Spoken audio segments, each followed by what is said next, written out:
There are various reasons why someone might decide to buy or build an off-grid cabin. Perhaps it's for rest and recreation, a place to escape to, or maybe it's somewhere to have a simpler life away from the rat race, or perhaps it's for a place to bug out in a survival situation.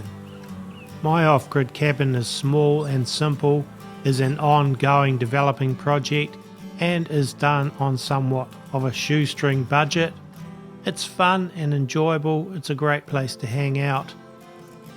I don't live at the cabin and I don't intend to, but then again, with the way the world's going so crazy, who knows?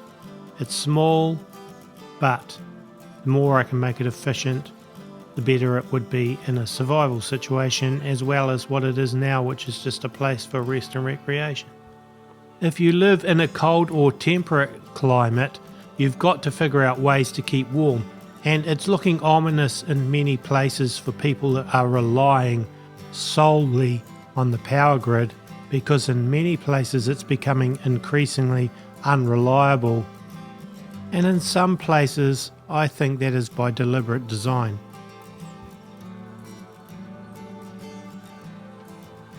This here has just seen me and thinks I may be a danger, and so it's warning its mates over the other side of the paddock. Perhaps there's a lesson to be learned from that when we see danger or what we think is danger, that we should warn those around us. And perhaps that's what I'm doing by having videos about an off-grid cabin.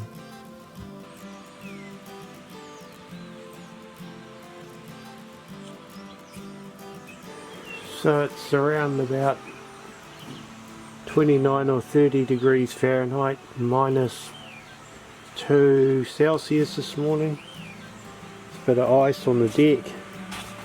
Be a bit careful, a bit frosty. Bit of a chilly morning. But it's going to be a beautiful day. Definitely a bit crunchy underfoot.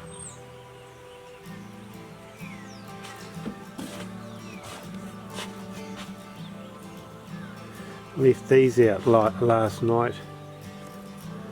I did my dishes, but they were a little bit, well, it was getting dark, so I just left them out to be able to clean them a bit better this morning. That is solid ice. It's about an inch or 3/4 of an inch, and that's ice.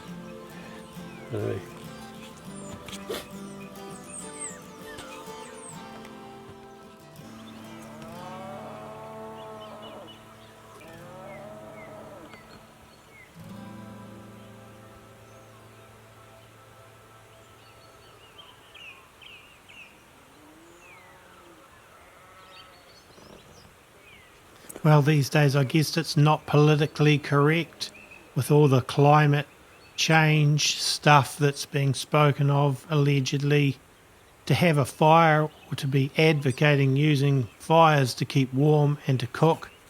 But what a great way. It's how our ancestors did it for thousands of years, and yet today they're trying to tell us we shouldn't be doing it. If you have a good source of wood that you don't have to pay a fortune for, then having a fire is certainly a great way to keep warm, and there's something just lovely about it, and also it's a great way to cook.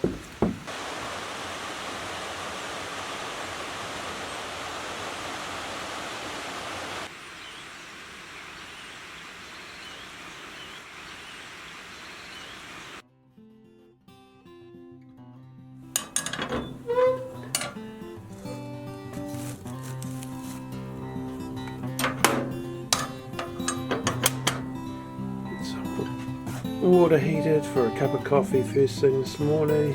Frosty cold morning. Fire has got things pretty nice and warm here in the cabin though. Looking forward to having breakfast and a cup of coffee.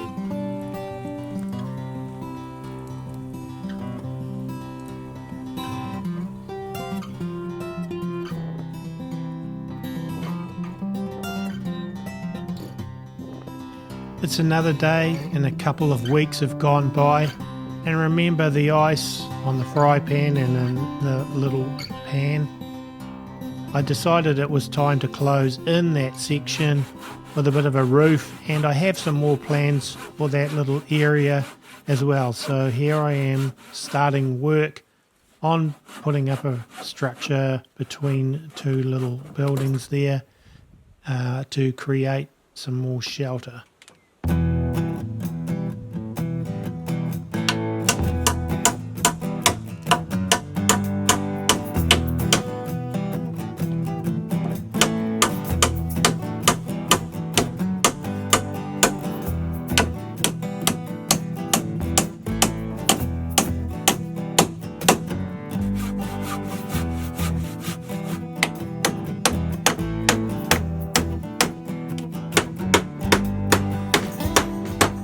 I'm certainly no great builder, and I'm learning as I go. I am a bit of a DIY type guy.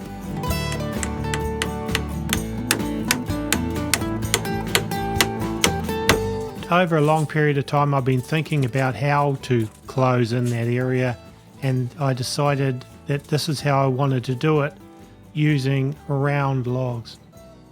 They're actually treated pine posts.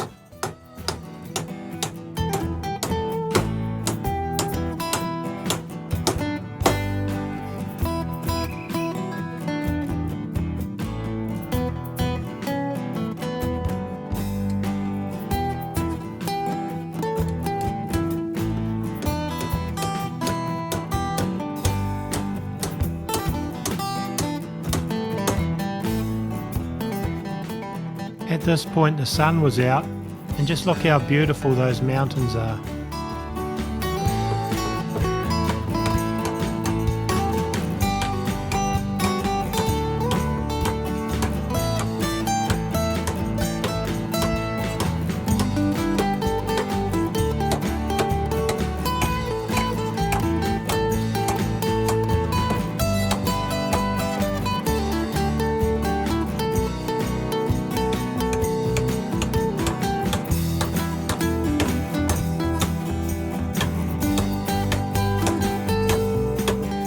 It would have been easier and quicker to do this with a chainsaw and with power tools, but I didn't have them here. Basically, I've just used what I had on hand. It's been very difficult to get a vehicle up over the last while. Only a four-wheel drive can get close, so I've had to walk in, and the four-wheel drive I normally borrow has been out of action. Hopefully one day I'll be able to afford to buy one for myself, but in the meantime I've had to walk in.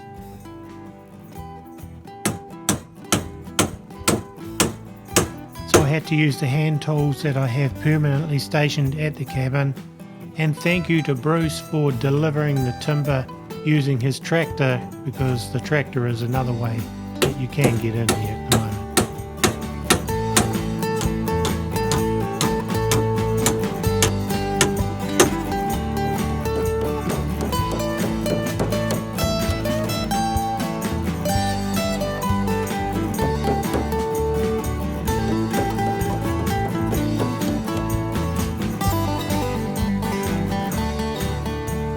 It is quite time consuming cutting out these notches and trying to get them reasonably accurate so they'll tie in with the other log that's already up.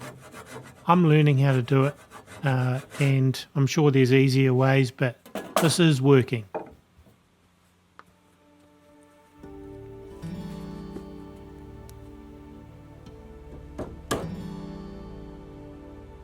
Having the edge of the deck to work on is certainly handy, but one of the difficulties I found was finding ways to keep the log still enough to do this with just the equipment I had on hand.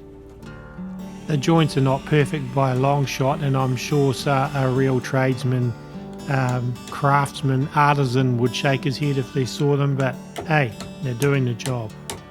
And they're certainly solid.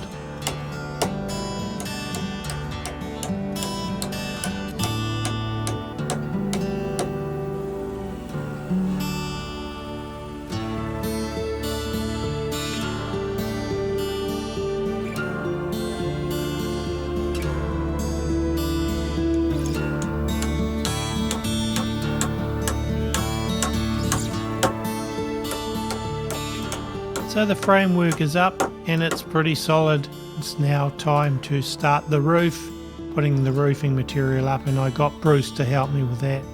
It was another day and it was cold and windy, and then the unexpected happened halfway through. This is not what you want to have happen when you're in the middle of doing a roof. It wasn't forecast as far as I know,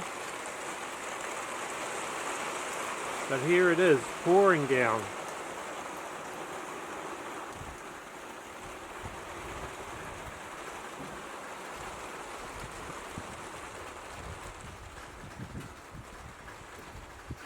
Got half of the little roof on,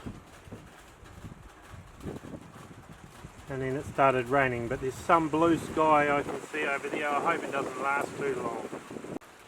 Halfway through doing the roof and the rain came down. Still got that half to do, which won't take that long, but unfortunately it's raining.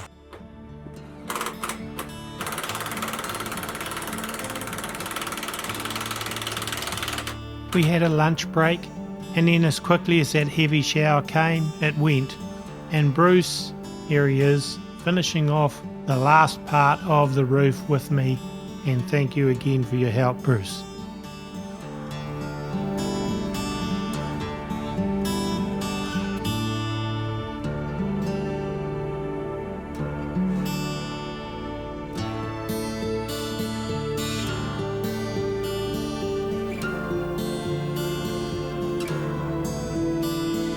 I cut out some sort of end capping with timber and stained it and put some flashing up, and then that is the completed roof. Thankfully that part of the project is now done. I intend to make a door to close off that end, and also I have other plans for what I want to do within that gap between the two buildings, and it will be a much more usable area. That will have to wait to be the subject of another video. I've also just added recently another wall between the shower building and the bathroom, which will give more shelter, particularly from the wind and so forth, and I'm very happy with that. I think we can all benefit from having somewhere to get away to chill out, to escape from the world in a sense, particularly when we're going through difficulties. And for me, this cabin fits that bill pretty well.